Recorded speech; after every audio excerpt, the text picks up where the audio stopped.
And gentlemen, despite repeated promises that the UK government would never, ever consider doing so, Dominic Raab turned heads this morning on LBC when he announced that yes, we are considering deploying the COVID vaccine passports domestically, and you might need them even to go to the supermarket. Take a listen. Back on the vaccine passports, clearly this is something that's going to have to be agreed internationally, which the government is now making signs that it's looking at.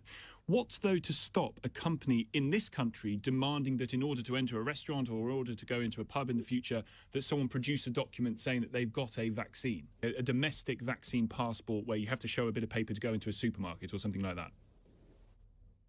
Well, it's something that hasn't been ruled out and it's under consideration, but of course you've got to make it workable, and you've got to. I think the thing with when I've looked at this, whether it's on the international, the domestic, or the local level, you've got to know that the document that is being presented is something that you can rely on. Well, yes, Bob, we are considering requiring a vaccine passport just to let you buy food at the supermarket. Oops, blimey, wasn't supposed to read that part yet.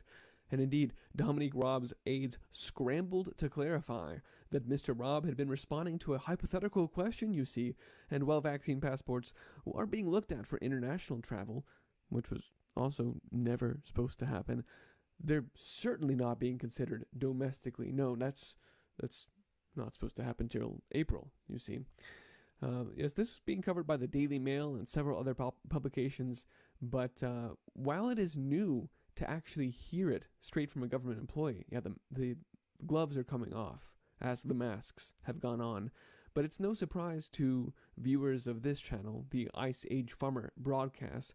After all, we've been watching as grocery stores prepared to do testing there, or even hiring thousands of pharmacy technicians and training them up on how to administer the COVID-19 vaccine right there at the grocery store. We also saw the huge grocery stores like Costco, Kroger, Walmart, and Amazon invest millions of dollars into retooling their entire flow to have special parking spots for curbside pickup and a special online ordering, as if, because they've been doing this over the course of the last year now, as if they somehow had insight into the idea that one day in the future, possibly, there could be hypothetically a situation where there was an entire class of customers who would no longer be allowed to enter their store.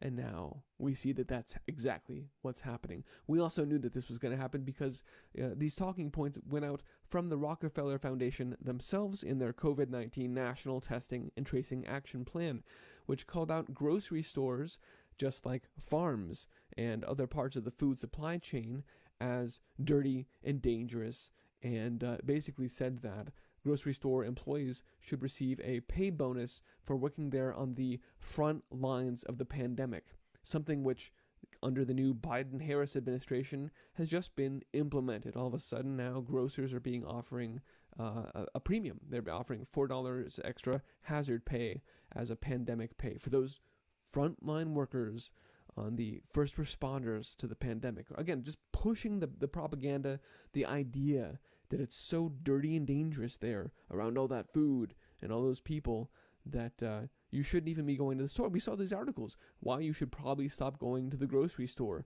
given that whole coronavirus thing. Yeah.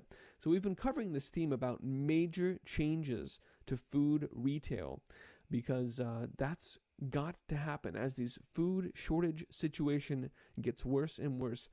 Consumers' access to food will be removed. They will be distanced from the actual food there at the retail establishments.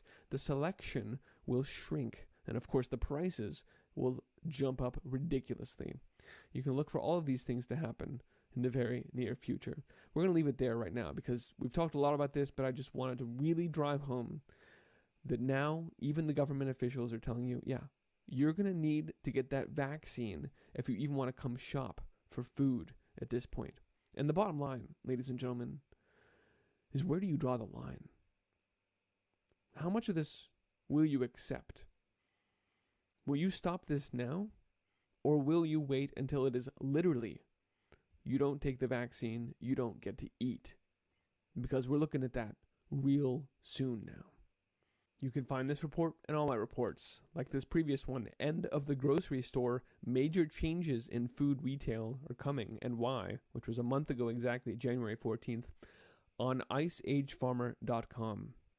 If you're watching this on YouTube, get off. You can also find and subscribe on odyssey.com or bitshoot.com/iceagefarmer. If you appreciate this broadcast and value this information, help me keep it running. There's a few ways you can do that, listed at iceagefarmer.com/support. Ladies and gentlemen, it is time both to start growing your own food and be spreading the word about the agendas at play here, but also to put an end to this nonsense. We need to stop this train before it goes any further off the rails. Thanks for watching, and be well.